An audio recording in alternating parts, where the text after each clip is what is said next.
Hi, thank you for taking my C# Basics course. Let me quickly give you an overview of what you're going to learn and how I've structured this course. In the first section, I'm going to talk about fundamentals of C# and .NET.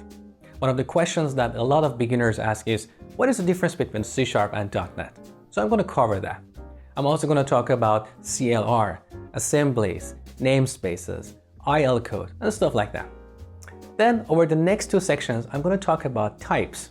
I'm going to talk about primitive and non-primitive types. Now at this point, you still cannot write any C# programs, but I have designed a number of quizzes to help you reinforce what you're going to learn. Then from section 4, where I talk about control flow, you're going to start writing simple C# programs. And from that section onwards, in every section, you're going to learn something new about C# and you're going to write more interesting programs.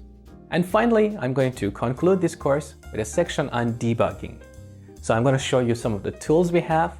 So when you have bugs in your code, you know how to find them and get rid of them. I'm also going to talk about some good programming practices that help you write better and more reliable code. So we have a lot to cover, and let's get started. Okay, so this is the very first section of this course. In this section, I'm going to start by teaching you the very basics of C#. One of the questions that a lot of beginners ask is, what is the difference between C# and .NET? So that's the first thing I'm going to answer here. Next, I'm going to talk about CLR, or Common Language Runtime, which is the runtime environment for .NET applications. Next, I'm going to talk about the architecture of .NET applications. And as part of this, I'm going to introduce you to concepts such as classes, namespaces, and assemblies. And finally, I will show you all these concepts in action.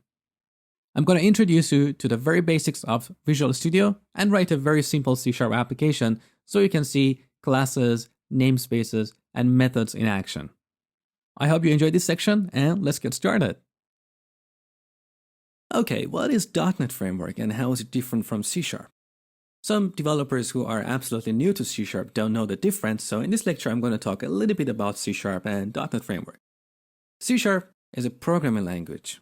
.NET is a framework for building applications on the Windows. .NET Framework is not limited to C#. There are different languages that can target .NET Framework and build applications using that framework.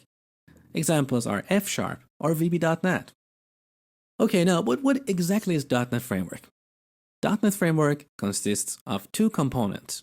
One is called CLR, or Common Language Runtime, and the other is a class library for building applications. In the next lecture, we'll talk about CLR in more detail. Okay, before we understand what CLR is and why we need it, let me explain a little bit about the history of C#.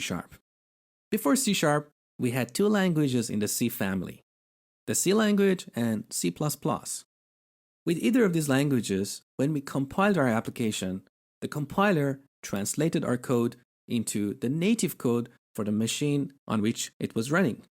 Which means if I wrote an application in C++ on a Windows machine with x86 processor architecture, the compiler would translate my code into the native code for that machine. That is a Windows machine with an x86 processor. Now we know we have different hardwares and we have different operating systems. So if I took that application, that compiled application on a computer with a different architecture, that would not run. So when Microsoft was designing the C# language and the .NET framework, they came up with an idea that they borrowed from the Java community. In Java, when you compile your code, it's not translated directly into the machine code. It's translated into an intermediate language called bytecode. And we have the exact same concept in C#. So when you compile your C# code, the result is what we call IL, or intermediate language code. It's independent of the computer on which it's running. Now, we need something that would translate that IL code into the native code for the machine that is running the application. And that is the job of CLR, or Common Language Runtime. So CLR is essentially an application that is sitting in the memory whose job is to translate the IL code into the machine code. And this process is called just-in-time compilation, or JIT. So with this architecture, You can write an application in C# and you don't have to worry about compiling that into the native code for different machines. As long as a machine has CLR, that can run your application. Okay, now let's learn about the architecture of .NET applications. At a very high level, when you build an application with C#, your application consists of building blocks called classes. These classes collaborate with each other at runtime, and as a result, the application provides some functionality. Now, what is a class? A class is a container that has some data, which is also called attributes, and functions, which is also called methods. Functions or methods have behavior. They execute code. They do things for us. Data represents the state of the application. Let me use an example. Think of a car. A car has some attributes, like its make, its model, its color. These are the attributes of a car. A car also has some functions. We can start it, or we can move it. So you can think of a car as a class. In a real-world application, we have tens, hundreds, or even thousands of classes, each class responsible for a piece of functionality. An example of that is classes that are responsible for getting the data from the user, process the data, and display something to the user. Now, as the number of classes in an application grows, we need a way to organize these classes. That's where we use a namespace. So a namespace is a container for related classes. For example, in .NET Framework, we have namespaces, each containing tens of related classes. We have namespaces for working with data, like databases. We also have namespaces for working with graphics and images. We have namespaces for working with security. Now, in a real-world application, as these namespaces grow, we need a different way of partitioning an application. And that's where we use an assembly. An assembly is a container for related namespaces. Physically, it's a file on the disk, which can either be an executable or a DLL, which stands for Dynamically Linked Library. So when you compile an application, the compiler builds one or more assemblies depending on how you partition your code. In the next lecture, we're going to write a very simple C# application, and you're going to see all these concepts in action. Okay, in this video, we're going to have a quick tour of Visual Studio and build a very simple C# application. So here I've got Visual Studio open. Let's go to File, New, Project. Okay, in this dialog, on the left side, we've got a section called Templates, and here you see the kind of applications we can build with C#. So as you see in the list, we can build desktop applications, web applications, apps for cloud, mobile, services, workflows, and various kind of things. But in this course and the subsequent parts of this course, we're just going to focus on console applications. A console application is a very simple application that does not have a graphical user interface. And it's a great learning tool for learning a new language. So we are not going to be distracted by various complexities of larger applications. So on the left side, select Windows, and on the right side, select Console Application. Then give a name to your project. So let's call it Hello World, which is a common tradition when learning a new language. And specify a location. You can put it wherever you want. And know this concept of solution. In Visual Studio, we have this concept of solution, which can have one or more projects. With a very simple application, you have only one solution and one project. But as your application grows, you add more projects, each responsible for something different. For now, we don't have to worry about it. Now click OK. All right, let's see what's happening here. Some developers get a little bit intimidated the first time they open Visual Studio. And that's fair enough because there's so many menus and panels here that is a bit confusing. But let me tell you something. 90% of the time, you're going to use only 10% of these or even less. So don't worry about all these menus here. You don't need to use all of them at all times. 90% of the time, all you need is the code editor here. And sometimes you need the Solution Explorer. In fact, I personally hardly ever use Solution Explorer because I do everything with my keyboard. And if you watch my course, Double Your Coding Speed, you will see that everything is possible with keyboard. So you don't need these panels here. You don't need to grab your mouse and navigate around. You don't really need this stuff. Also, none of the stuff on the toolbar are ever required. Don't worry about it. Everything you can do with your keyboard. Alright, now let's take a look at this first C# program. So we created a console application, and on the right side, you see the Solution Explorer panel. In case you don't see that, go to View and select Solution Explorer. So at the top, you see we have a solution, which has only one project. Under that, we've got the project called Hello World. Look at these 4 items here. Properties, expand that. We have a file here called assembly info. This is the identification for the assembly that will be produced as a result of compiling this application. So when we compile a console application, we're going to get an executable, and that's an assembly. That assembly has an identification. Look at these attributes here, like the title, description, which is currently not set, company, product, copyright, trademark, culture, a GUID, various kind of things like even version. So these are all part of assembly identification or assembly manifest. In most cases, you don't have to worry about it. But if you want to create an assembly and you want to distribute it, send it to other people, then you may want to come here and give it a proper name and a proper version. So for now, we don't have to worry about it. Under references, you see any assemblies that this project is referencing to do its job. When you create a project with Visual Studio, by default, it adds a reference to a bunch of assemblies that you see here. These are all part of .NET Framework. So at a minimum, Visual Studio assumes you're going to use classes in system assembly or system.data to work with databases and so on. You may not necessarily use all these assemblies in your project, but that's just part of the template. App.config is an XML where we store the configuration for this application. Sometimes you may want to store connection strings to the database, or you may want to have some settings about your application. All of them will end up here. And finally, you see program.cs, which is where we're going to start writing code. All right, let's see what's happening here. So in this file, program.cs, on the top you see a bunch of using statements. What is this all about? Well, our project is called Hello World. So by default, Visual Studio creates a namespace called Hello World. When we write code in this namespace, we have access to any classes defined in this namespace. So if we want to use a class that is defined in a different namespace, we need to import it in our code file. And that's why we use the using statement.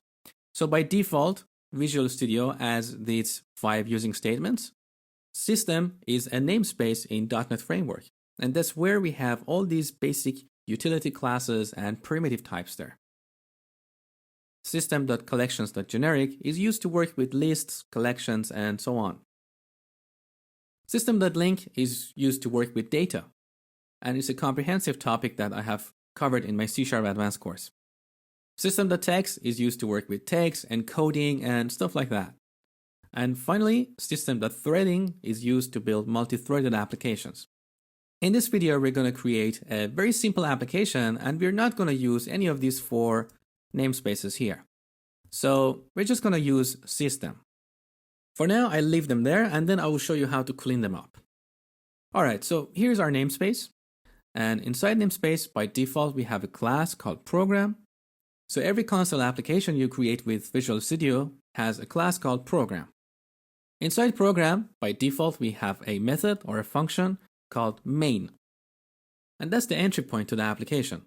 So when you run your application, CLR executes the code inside main method. And that's where everything kicks off. This method is declared as static, and that's something I'm going to cover later in the next section. Methods have input and output. So what goes inside parentheses is the input to the method, which we call parameter or argument. Note that parameters are optional, but in this case, in the default template, the main method has a parameter called args, which is of type string array. We're going to learn about string array in the next section. What you see before the method name is the return type or the output of the method. Void in C# means nothing. That means this method does not return any value. It just contains some code. That's it. Also, note that C# is a case-sensitive language. So this main has to be with capital M. Otherwise, CLR is not going to find this method as the entry point of the application. Okay, and one last thing is note these curly braces. So wherever we have a block of code, we need to surround it with curly braces. So that is applicable for methods, for classes, and for namespaces. All right, now let's write a very simple C# program. So let's go here. We have a class called console, which is used to read data from console or write data to it. It has a bunch of methods. We can access these methods using the dot notation. And here you see various members of this class. Methods are indicated by a purple cube. So beep is used to play a beep sound, or clear is used to clear the console. We're going to use the writeLine method. This method can optionally take a parameter. So I'm going to pass a string here. Hello world. Just that. And note that statements in C# terminate with a semicolon, as you see here. Now take a look at using system on the top. Do you see that it's highlighted, whereas the others are grayed out? The reason for that is, in this file, we are using a class called console, which is defined in the system namespace. That's why that using statement is active. We are not using any classes defined in other namespaces, and that's why they're grayed out. So we can get rid of them to make our code cleaner. We can either delete each one by Ctrl X, like that. Or if you're using ReSharper, you can get rid of all of them by pressing Alt and Enter here, and selecting the first option, which is remove unused directives in file. So it's faster. Now let's run the application with Ctrl and F5. So this window that you see here, this black window, is what we call console. And that's why this kind of project is called console application. Okay, that's it for this lecture. From this point, in every lecture, we're going to learn something new about C#, and we can write more interesting and more complex programs. I hope you enjoyed this lecture, and thank you for watching. Well, hello. It's Mosh here, your C# instructor. I just wanted to quickly let you know that this video you've been watching is actually part of my C# Basics course on Udemy. In this course, I walk you through all the core concepts of C# in a step-by-step fashion. Plus, you get access to exercises, cheat sheets, and a discussion board to ask your questions. In case you're interested, you can get this course with a discount using the link in the video description. And if not, that's perfectly fine. Continue watching as the next section is coming up.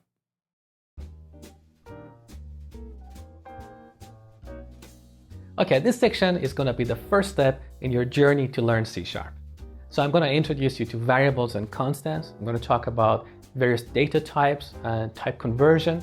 I'm going to talk about scope and overflowing. And finally, I'm going to talk about various operators we have in C#. So let's get started. Okay, we're going to start our journey by learning about variables and constants. Let's start by two definitions. A variable is a name that we give to a storage location in memory, where we can store a value. And a constant is an immutable value. That is a value that we know at compile time, and that value cannot change throughout the life of the application.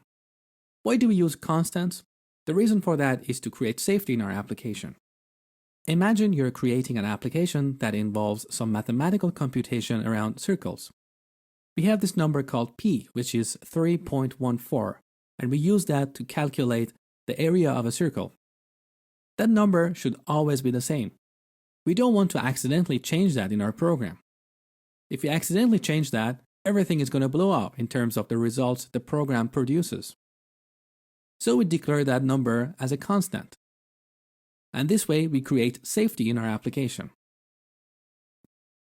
In C#, to declare a variable, we start with a type, followed by an identifier, and finally, semicolon. Here, int represents integer, which is a number between -2 billion and +2 billion. Later in this video, I will show you all the primitive types that you need to know. Also, note that C# is a case-sensitive language, which means in this case, these two identifiers are different. One has lowercase n and one has uppercase n. When declaring a variable, we can optionally assign it a value, like what you see here.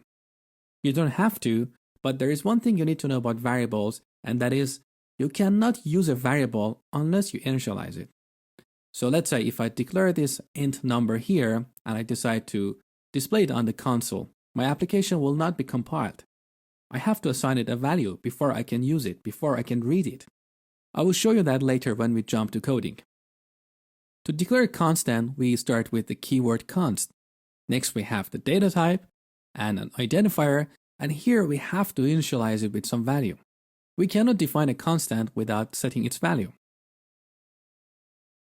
There are a few things you need to know about identifiers. First one is that an identifier cannot start with a number. So you cannot have an identifier like the one you see here. Instead, you need to replace 1 with the word 1. Also, an identifier cannot include whitespace. So you cannot have an identifier like first space name. It has to be one word. An identifier cannot be a reserved keyword, like int that you saw earlier. If you're desperate to use a word that coincidentally clashes with one of the C# keywords, you can prefix that with the @ sign. And finally, as a recommendation, always use meaningful names. For example, avoid a name like FN. Instead, use first name. This way, your code will be more readable, more maintainable, and cleaner, and everybody will understand that. In terms of naming convention, here are 3 popular naming conventions that have been around in the C language family. We've got camel case, Pascal case, and Hungarian notation. With camel case, as you see I have bolded here, the first letter of the first word is lowercase, and the first letter of every word after has to be uppercase. With Pascal case, the first letter of every word has to be uppercase. With Hungarian notation, we prefix the name of a variable with the data type it uses. So here str represents a string. Hungarian notation is not used in C#, and I have noticed programmers coming from C or C++ background use that in their code. If you're one of them, I highly recommend you not to use Hungarian notation because C# developers are not used to that and they don't like to see Hungarian notation in the code. It makes your code look a little bit ugly.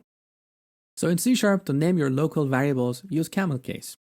So as you see here, the first letter of the first word is lowercase, and if we had more words here in the identifier, the first letter of every word had to be uppercase. For constants, use Pascal case. So here you see I've got a constant here, constant integer, and the first letter of every word is uppercase. Here is the list of most commonly used primitive types in C#. In fact, the actual list is slightly bigger than this, but I deliberately decided not to include those data types because they're hardly ever used. In fact, they are there for interoperability with other languages. I personally, over the past 12 years of me coding in C#, I've hardly ever used them. In fact, never. So I decided not to confuse you with too much details that you don't need. In the next slide, I've got a link here in case you want to learn about the other primitive types. So let's take a look at the table here. On the left side, I have divided these data types into 4 categories: integral numbers, real numbers, character, and Boolean. This column shows the C# data types, and these are C# keywords. Note that C# keywords are always lowercase. Each of these C# keywords or C# types maps to a type in .NET Framework, which is displayed in this column. So these types are part of the .NET Framework. And when you compile your application, the compiler internally would translate the C# keyword you use here to equivalent .NET type. The third column here shows the number of bytes each data type uses, and I have listed these data types from the smallest to the largest in each category. So in the category of integral numbers, you see byte is the smallest, it takes only 1 byte, whereas long is the largest and it takes 8 bytes. The more bytes we have, the more storage we have, and we can store larger numbers. You don't really have to memorize the range of each data type, but remember, byte can store a value between 0 to 255, Short can store a value between minus 32,000 to plus 32,000. Integer can store a value between minus 2 billion to plus 2 billion, and long is even bigger than that. In terms of real numbers, we have three data types: float, double, and decimal. Float maps to the single type in .NET Framework, and it takes 4 bytes.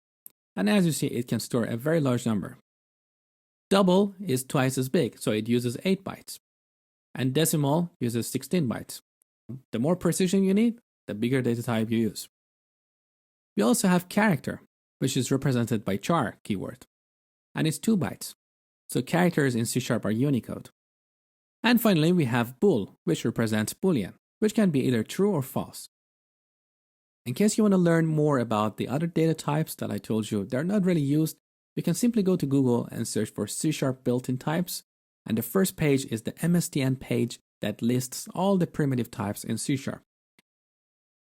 Now, most of these data types are pretty straightforward, but there is something tricky about real numbers. In this table, I have listed the data types we have for real numbers: float, double, and decimal.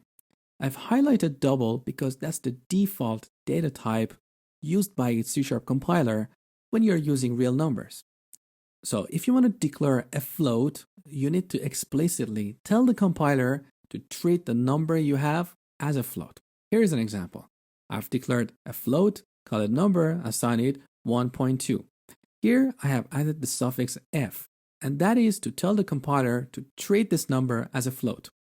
If I didn't have this f here, compiler would think 1.2 is a double, because double is the default data type for real numbers. And of course, I cannot assign a double number into a float, so the program would not compile. Same applies to decimals.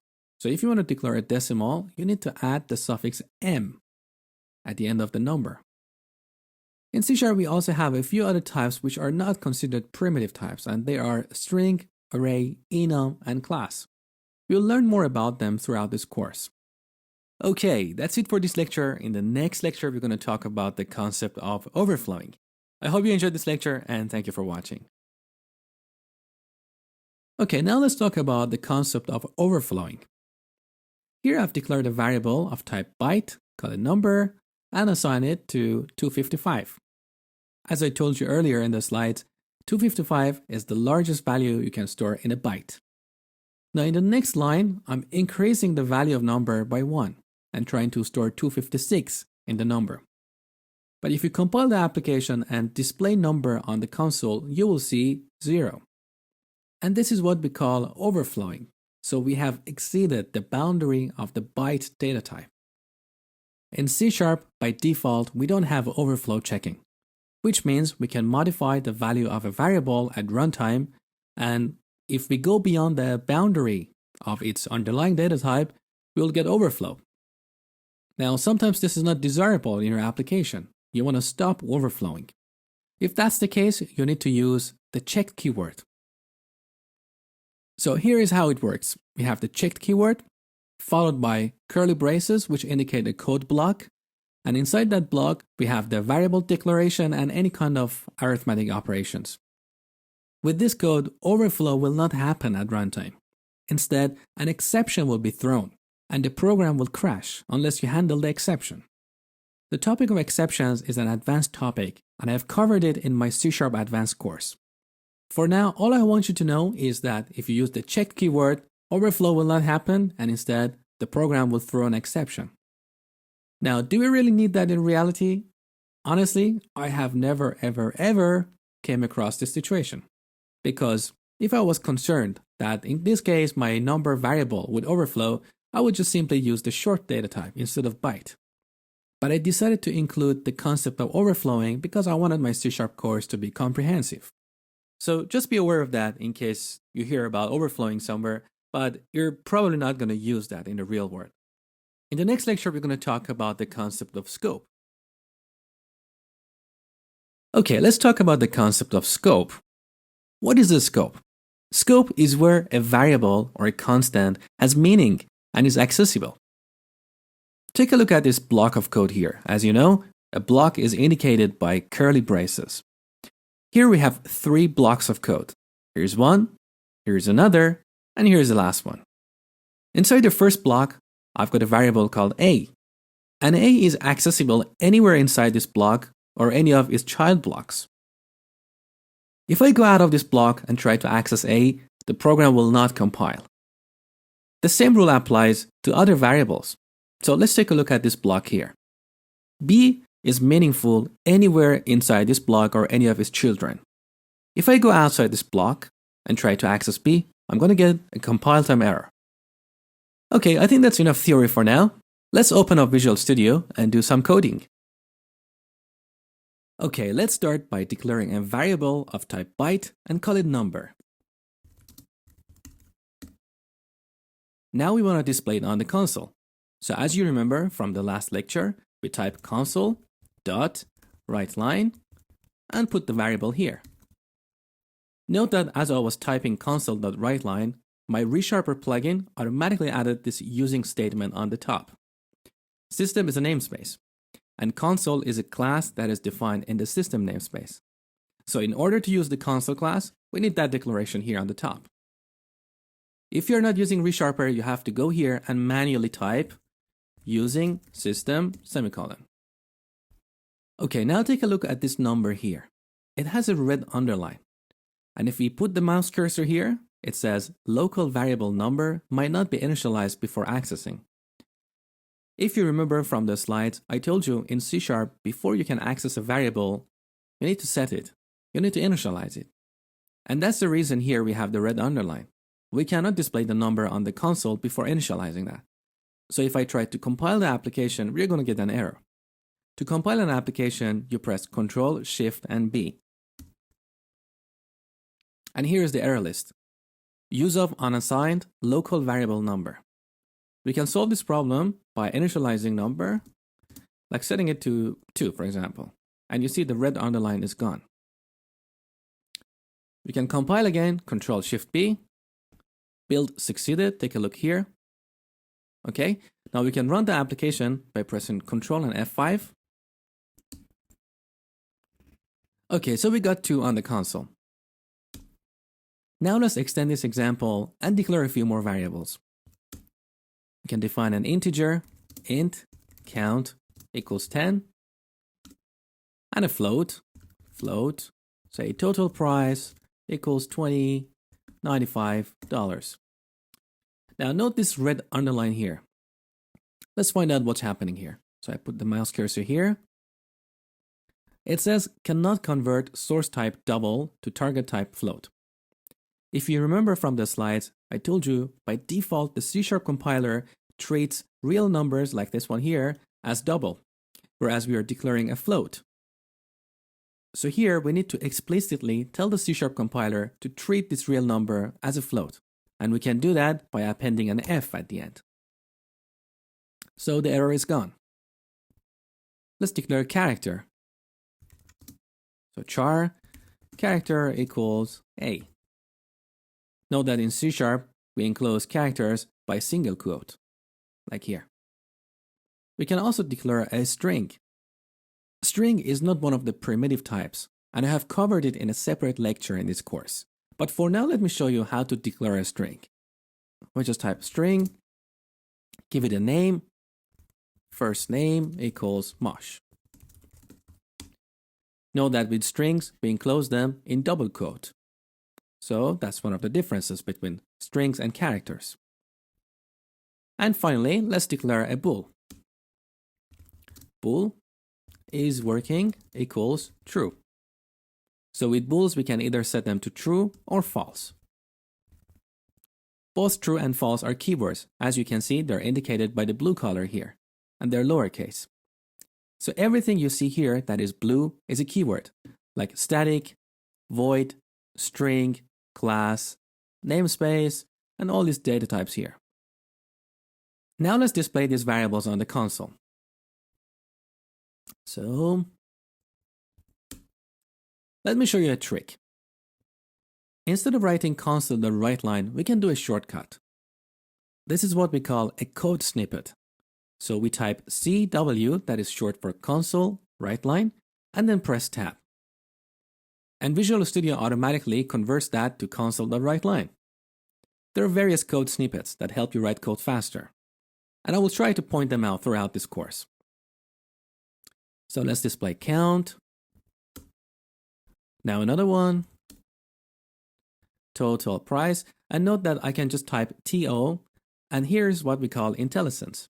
It's Visual Studio's auto-completion mechanism. You don't have to type the full name of a type or a variable. As long as the IntelliSense detects that and is highlighted here like total price, you can simply press tab, and there you go. Visual Studio automatically completes that for us. Let's display the character. Same here, I just press tab. Again, I typed only a few characters. You can press tab or enter. And finally, it is working. We run the application by Control and F5. So we got all these values on the console. Okay, now let me show you something else. In C#, we have a keyword called var, which makes variable declarations easier. For example, here, instead of explicitly specifying the data type for each of these here, I can simply type var. And I let the C# compiler detect the data type for this variable here. So let me replace all of this with var.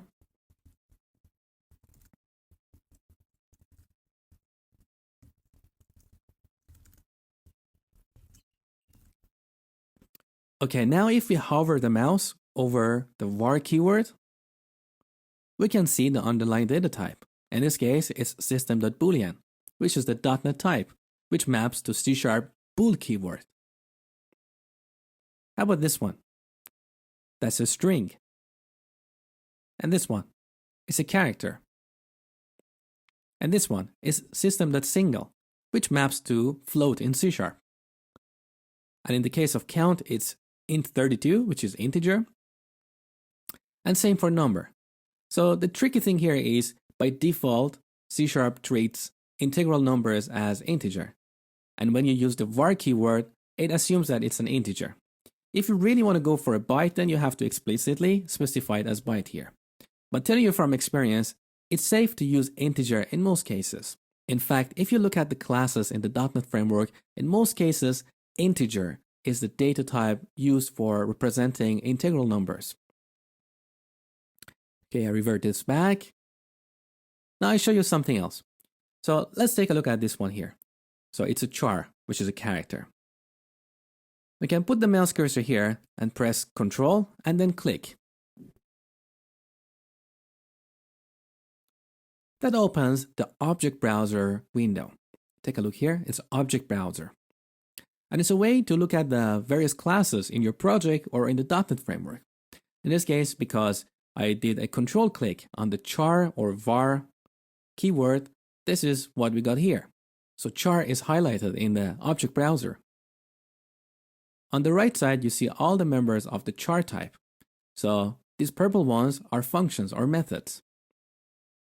If you scroll down here, you see two fields here, min value and max value. We'll explore them shortly. And note that here is the declaration of char. Char is a structure. We will cover structures later in this course. And note that it's a member of system namespace. You can click system, and that shows the system namespace as well as all the types defined in the system namespace. So these are part of the .NET framework. Okay, let's close this for now. Let's explore another example. So I'm going to get rid of all the code here. We can simply press Ctrl X on each line. And that deletes all these lines here. Okay, let's do a console the right line. So CW, tab. This time I pass a string here. And I specify two placeholders. And finally, supply a couple of arguments.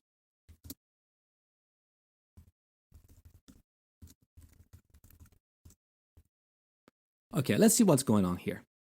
So here, what we have is called a format string. It's a kind of string that can be used as some kind of template. So at runtime, what we have here, indicated by curly braces and 0 as the argument, will be replaced by the value we pass here.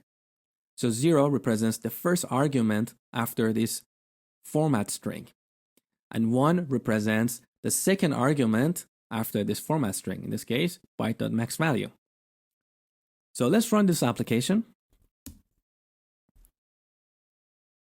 We got 0 and 255. And that's the range that you can store in a byte. We can do the same with a float. So CW, tab, a format string, float, main value, float, max value. Run the application.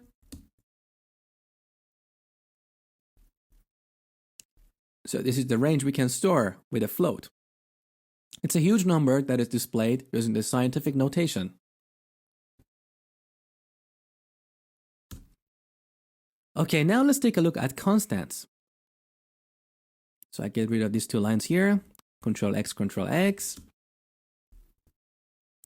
We define a constant with the const keyword. Const float p 3.14, and we have to put f at the end because it's a float.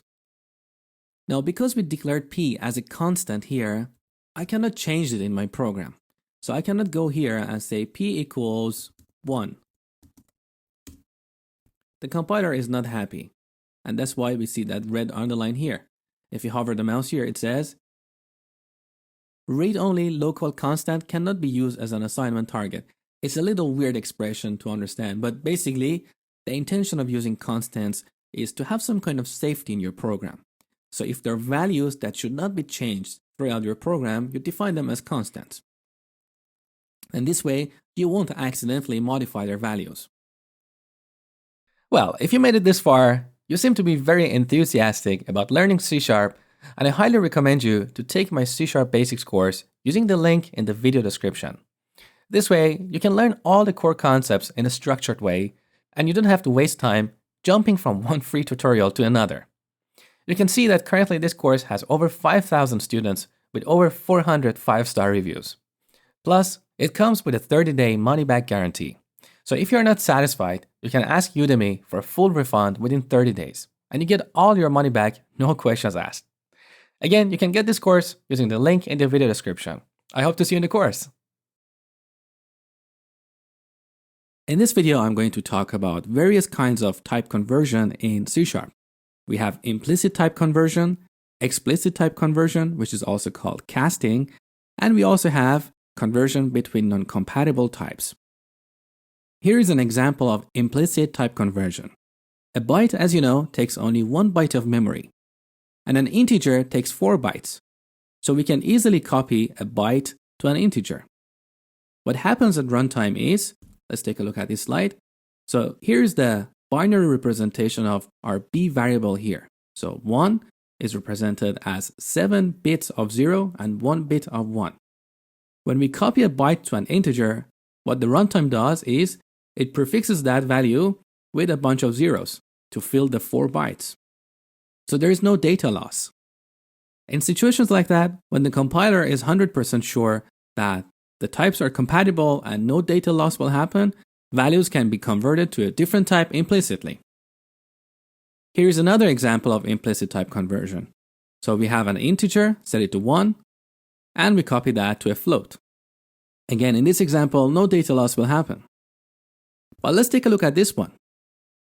Here we have declared an integer, and we're trying to copy that to a byte. An integer is 4 bytes. So when we convert that to a byte, 3 bytes out of 4 bytes will be gone. And there is a chance for data loss. Now, data loss doesn't always happen. It only happens if the value we stored in the integer is beyond the capacity of a byte. In this example, 1 can be stored in a byte, so no data loss will happen. But if we had, let's say, 300 here, we cannot store 300 in a byte. So as a result of that conversion, data will be lost. When the compiler knows that there is a chance for data loss, it doesn't allow implicit type conversion. And you need to explicitly tell the compiler that you're aware of the data loss and you still want to go ahead with the conversion. In situations like that, what we do is we prefix the variable with the target type. So here, I'm trying to convert I to a byte. This is what we call as casting. Here is another example. So we have a float set to 1.0. And if we try to convert that to an integer, the compiler would complain. I will show you that later in the coding demo. So we need to tell the compiler that we are aware of the data loss and we still want to convert f, which is a float, to an integer. So we cast it, like here. Sometimes we are working with types that are not compatible, but you still need to convert them. For example, we might have a number represented as a string, as you see here, and we need to convert it to an integer. In situations like that, because string and int are not compatible, we cannot use explicit casting. So we need a different mechanism for converting a string to a number. In situations like that, we need to use the convert class or use the parse method. So convert class is part of .NET Framework and is defined in the system namespace. It has a bunch of methods for converting various types to other types, and they all start with 2. In this case, we're trying to convert s, which is a string, to an int32. Int32, as you know, is a .NET Framework type which maps to a C# integer type. Remember, a byte is 1 byte, a short is 2 bytes, an integer is 4 bytes, and a long is 8 bytes. You probably know that each byte has 8 bits. So an integer which has 4 bytes times 8 bits ends up being 32 bits. That's why it's called 2 int 32. And int 16, which represents 16 bits, equals to short, which is 2 bytes. We also have this parse method here. All the primitive types that I explained in the last lecture, like integer, long, float, boolean, they all have this parse method. And the parse method takes a string and tries to convert that to the target type, in this case an integer. Here are some of the methods that you can find in the convert class. To byte, which converts the given value to a byte. To int16, to convert the given value to a short. To int32, to convert the given value to an integer. And to int64, to convert the given value to a long. Okay, enough theory, let's jump into code and see all this concept in action. Okay, let's see implicit type conversion in action. First, I declare a byte, call it b, and set it to 1. Now I declare an integer and set it to b. Again, to recap, a byte is only 1 byte and an integer is 4 bytes. So we can copy b to I without data loss. And as you see, there is no compile time error here. Let's put I on the console. So console.writeLine. And we pass I here. Note that as I typed console.writeLine, my ReSharper plugin automatically added this using system statement on the top. Again, if you don't have ReSharper, you need to go manually add this statement here. We run the application by Control and F5. So we got I on the console. Now let's reverse this and see what happens. So I'm going to get rid of this code here. Control X, Control X, Control X. First, I declare an integer, set it to 1. Then I declare a byte and try to copy I to B. We immediately got this red underline here. If you hover the mouse here, the tooltip says cannot convert source type int to target type byte. Sometimes this error might be in a different file which is not open in Visual Studio here. So you may see the error when compiling the application. Let's simulate that. So I compile this application by Control, Shift, and B, which stands for build. So here's the error. Cannot implicitly convert type int to byte. An explicit conversion exists. Are you missing a cast?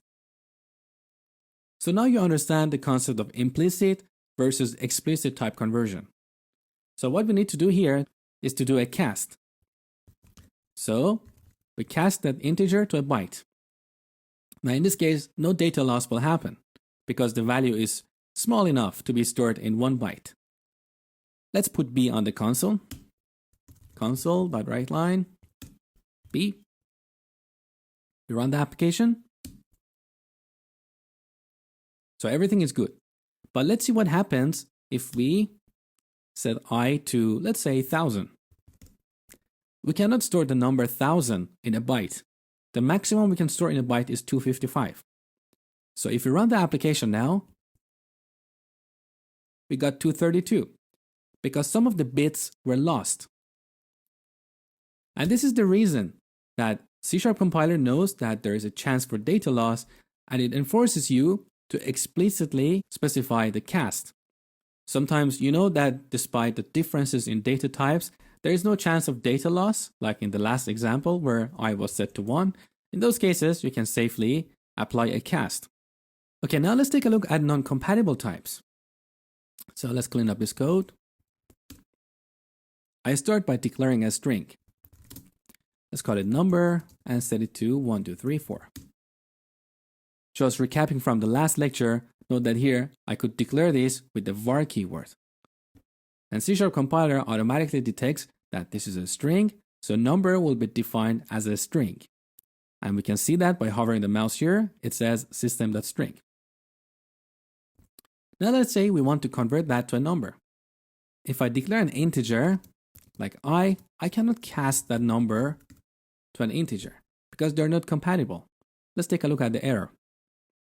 Cannot cast expression of type string to type int. So if you see that error, that's the time when you need to use the convert class.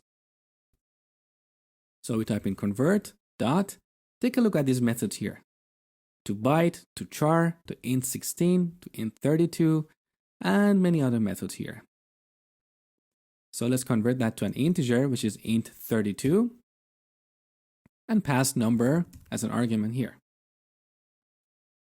Now let's print out the I on the console.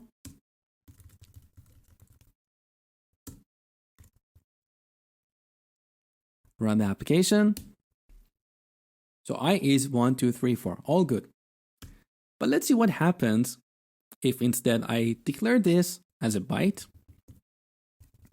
And here we need to use convert.toByte. And here we display B on the console. A byte does not have enough storage to store the value of 1234. So when we run the application now, the application crashed. We cancel this here. And here's the exception. Exception is .NET Framework's error reporting mechanism. It's an advanced topic and I have covered it in detail in my C# Advanced course. But in this video, I will briefly show you how to handle exceptions. So here it says on handle exception, the type of exception is system.overflow exception, which means we try to store a value that was too large or too small for a byte.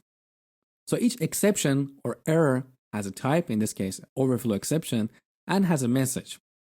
Value was either too large or too small for an unsigned byte. Sometimes the exception messages are friendly enough that are easy to understand. Sometimes they're a little bit tricky, and the best way to work out what is going wrong is to jump on Google and search for the error, and there's pretty much always a Stack Overflow page that explains that. Now let's discard that. Let's see how to handle the exception here. So the exception happened during conversion of that string to byte. What we need to do here is to wrap these few statements with a try-catch block. Let's see how it works. So I just typed try and pressed enter, and Visual Studio automatically generated this block for me. Again, this is what we call a code snippet. Let me undo this and show you one more time. So try, see this try here in the IntelliSense, and this icon represents a code snippet. So if I press enter or tab, you automatically get this code block. So what I'm going to do now is to move this code into the try block, and the catch block gets an exception. By default, Visual Studio has this throw here. Don't worry about it, just delete it. Again, I will explain it in detail in my C# Advanced course. For now, let's see what's going on here. So the code that you put inside the try block will be somehow monitored, and if an exception happens, this block will be executed. This prevents your application from crashing. The reason our application crashed earlier was because we did not handle the exception. So if you don't handle the exception will be propagated to the .NET runtime. And .NET runtime's mechanism is to stop your application and display the error. Here we can handle the exception, and that would prevent the exception from being propagated to .NET runtime. So instead, we can display a friendly message to the user, saying, for example, console.writeLine. The number could not be converted to a byte. Now let's run the application again. See, we got the friendly message and the application didn't crash. So what I want you to take away from this lecture is this convert class works pretty well in most cases, but in cases where the source type cannot be converted to the target type, there is a chance for exception, and you need to be aware of that. And what you need to do is to wrap this block of code with try catch. Let's take a look at one more example before we finish this lecture. Let's remove this and instead define a string, call it str, and set it to true. We can use the convert class to convert that value to a boolean. So bool b equals convert.toBoolean, and we pass that str here. Again, in this example, string and bool are not compatible, and that's why we cannot use explicit casting. So here we are using the convert class. We can display b on the console. Let's run the application. So the true string was successfully converted to a boolean value. Okay, that's pretty much it for this lecture. Before I finish, I just need to emphasize something here, that throughout this course, during early lectures, you may see me using some short variable names like b or str here. That's purely for demonstration and keeping things simple. And in building real-world applications, we should really avoid naming our variables a, b, c, str. It's not really a good practice. The only exception is when we get to loops, which you will see later in this course. In for loops, we use counter variables and we call them I or j. It's a common convention. Now here we are just starting to learn C# and it's really impossible for me to demonstrate building a real-world application because we're just covering the basics or alphabets. I hope you enjoyed this lecture and thank you for watching. Okay, we got to operators. In C# we have 5 types of operators: arithmetic, comparison, assignment, logical, and bitwise. Let's take a closer look at each of these operators. We use arithmetic operators in computations where we're working with numbers. So as you see in this slide, we have add, subtract, multiply, divide, and remainder of division. We also have 2 arithmetic operators called increment and decrement, which are shortcuts for adding 1 or subtracting 1 from a variable. So a++ is equivalent to a equals a plus 1. Now with this increment and decrement operator, there are 2 ways you can apply them. You can use them as a postfix. So in this example, a is 1, and when we apply the postfix increment operator, first the value of a is assigned to b, so b is going to be 1, and then a is incremented by 1. So in this example, after the second line is executed, a is going to be 2, and b is going to be 1. Now let's take a look at a different way of applying increment operator as a prefix. So in this example, in the second line, first a is incremented by 1, and then it's assigned to b.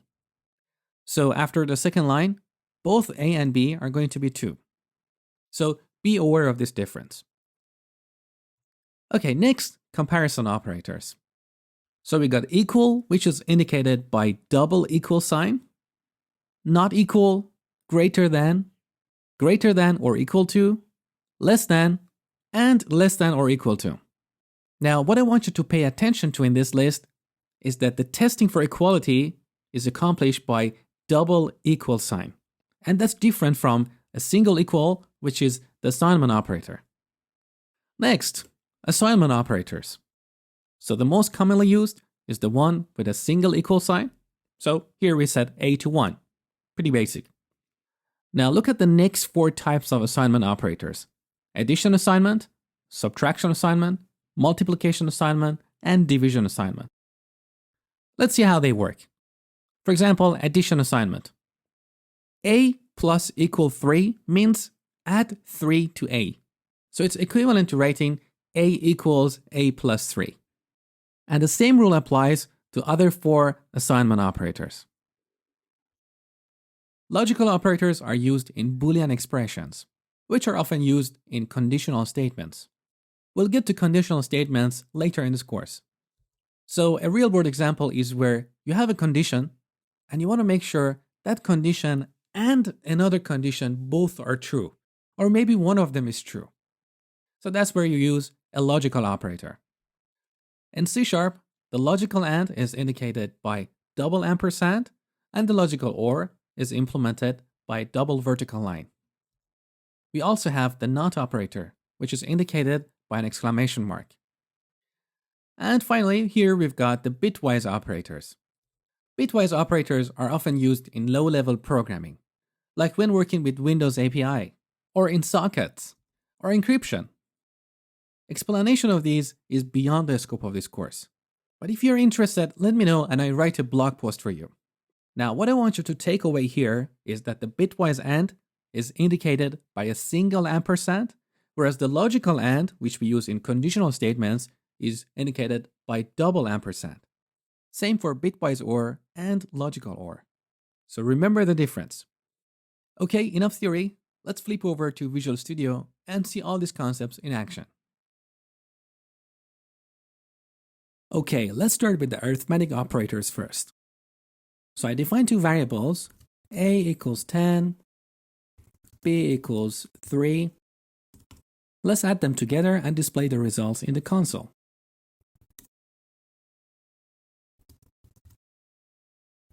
That's pretty easy, right? Run the application. So the result is 13. Now let's take a look at division. So I replace the add operator with division. The result is 3. The interesting thing here is because both a and b are integers, the result of the division ends up being an integer. If you like a floating point number as the result of the division, you need to cast both these numbers to a float. So, like this. Now if you run the application, the result is a floating point number. Now let's look at a more tricky example. Let's say C is 3, B is 2, and A is 1. I want to show you the concept of operator precedence. So if I type A plus B times C, what do you expect the result to be? From a mathematical perspective, B should be multiplied by C first, which means 2 times 3 equals 6, and then it should be added to 1, so the result should be 7. Let's run the application. So C# behaves exactly as what we expected. So multiply or division operators have higher precedence than add or subtract. If you like to change the precedence, you can do so by using parentheses. So in this case, if you would like to have A and B added together first and then multiplied by C, this is how we would achieve that. In this case, the result will be 9. There you go. Okay, now let's take a look at comparison operators. So let's get rid of C here and instead see if A is greater than B. Very simple example, right? The result is false. So what I want you to know here is the result of a comparison expression is always a Boolean value, which is true or false. We can test for equality. So double equal sign. In this case, A is not equal to B, so the result should be false.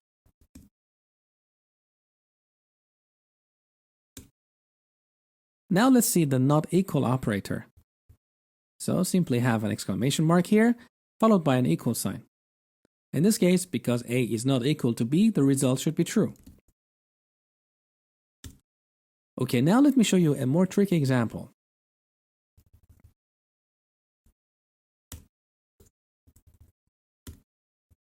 What do you expect here? Well, first, this is the not operator, which is applied on Boolean values or Boolean expressions. In this case, this is a Boolean expression, and as you saw earlier, it was true because A is not equal to B. So we apply the not operator to that, and the result ends up being false.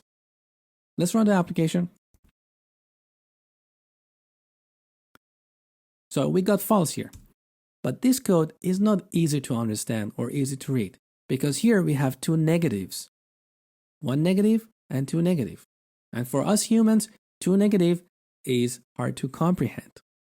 Two negatives always equal to one positive. So in your program, if you end up in situations where you have two negatives, make sure to always inverse them with one positive. So in that case, I can get rid of the first negative and convert the second negative to a positive like that, and we will get the same result, which is false. Now let's take a look at logical operators. So I create another variable here, var c equals 3. I'm going to change that to c greater than b and c greater than a. What do you expect here as the result? Well, c is greater than b, so the result of that expression is true. Also, c is greater than a, so the result of that expression is true as well. And here we have the AND operator. So true and true equals to true. Let's run the application. There you go. Now let's make a tiny change here. So this time, because we know c is not equal to a, this expression evaluates to false. True and false results in false. Let's run the application. So we got false. Now let's see the effect of the OR operator. So I'm going to replace the AND with OR, which is double vertical line. In this case, that is true or false. The result ends up being true. And of course, we can apply a NOT operator here, as you saw earlier, which changes the true to false. Now, this expression doesn't really look easy to understand. It's just purely for demonstration of how we can combine different operators and make up more complicated expressions. Okay, that's it for this lecture. I hope you enjoyed it, and thank you for watching. Okay, so we got to comments. A comment is text that we put in our code to improve its readability and maintainability. In C#, we have two ways to write comments. If your comment is only a single line, you can prefix the comment with double slash. But if your comment is longer and it's multiple lines, you need to start it with slash star and then finish it with star slash. This type of comment is more like the comments we used to write in C and C++ code. These days, it's more conventional to write either single line or multi-line comments prefixing with double slash. So in this example, we can rewrite this multi-line comment with double slash style like this. Now, as a rule of thumb, keep your comments to minimum. Use comments only when required, and that's when explaining whys, hows, constraints, and things like that. Do not explain what the code is doing. Your code should be so clean and straightforward that it doesn't need comment. If a comment explains just what the code is doing, it's redundant. And the problem with redundant comments is we change the code, but not everyone is very consistent in changing the comments. So after a while, these comments become outdated. And because they don't get compiled like the code, there is no way to validate them, and after a while, they become useless. So again, keep them to minimum and explain whys, hows, and constraints that you had at the time you wrote the code, so the next person who is reading your code knows the reason why you wrote the code that way.